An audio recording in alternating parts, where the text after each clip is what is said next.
La recherche à l'ICL elle fait partie intégrante des trois grandes missions des centres de lutte contre le cancer, donc enseigner, soigner et chercher. Et la recherche à l'ICL, c'est une recherche intégrée qui va de la recherche préclinique, où on va tester des hypothèses de travail, jusque la recherche clinique, où on va proposer à nos patients des essais thérapeutiques pour améliorer les modalités de prise en charge.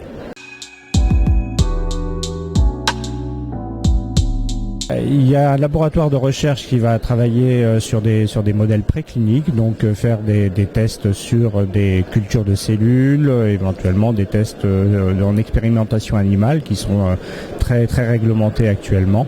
Et puis un secteur de recherche clinique. La recherche clinique étant divisée en deux unités. Une unité qui est destinée à promouvoir des essais, c'est-à-dire que l'Institut est maître d'œuvre de nouveaux essais thérapeutiques, va proposer des nouvelles modalités de prise en charge des patients, concevoir l'essai et le mettre en place.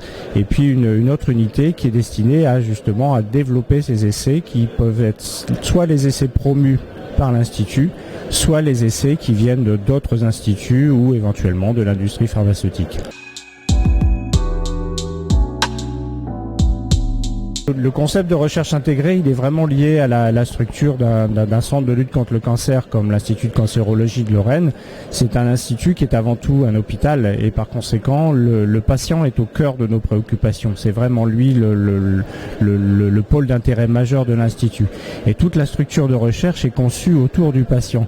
Donc la recherche intégrée, ça consiste à mettre en place de la recherche en pensant tout de suite à ce que va donner les nouvelles hypothèses, à ce que vont donner les nouvelles hypothèses vers le patient et dans l'intérêt thérapeutique pour une meilleure prise en charge des patients. Donc c'est vraiment un concept intégré, c'est vraiment le mot qui convient de pouvoir parler de recherche de la paillasse, du laboratoire jusqu'au lit du patient et éventuellement même dans le sens inverse, puisqu'il y a parfois des hypothèses de travail qui viennent des constatations médicales, qui retournent au laboratoire pour être vérifiées, testées et qui vont apporter du plus dans la prise en charge des patients. Actuellement, à l'Institut de cancérologie de Lorraine, on a des programmes de recherche qui vont toucher la chirurgie guidée par l'image, par la fluorescence, donc une discipline un peu innovante où nos chirurgiens vont travailler non seulement plus avec leurs yeux et leurs mains, mais également avec de la réalité augmentée, éventuellement dans des casques de réalité virtuelle, donc pour améliorer la qualité et de leur geste chirurgical.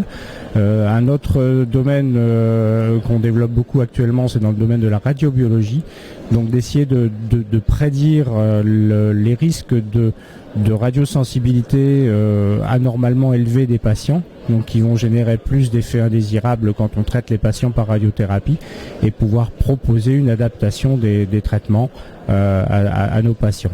Et puis enfin, un troisième axe extrêmement développé à l'Institut de cancérologie de Lorraine, et ça c'est reconnu comme un centre expert au niveau du cancéropôle Est, ça concerne la biopsie liquide.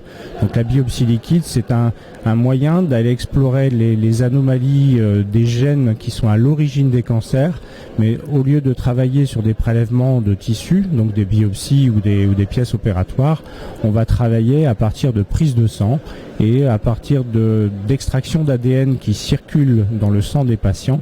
On va apporter des informations utiles aux cliniciens pour guider le traitement, choisir les options thérapeutiques, choisir les médicaments à utiliser et comment les utiliser.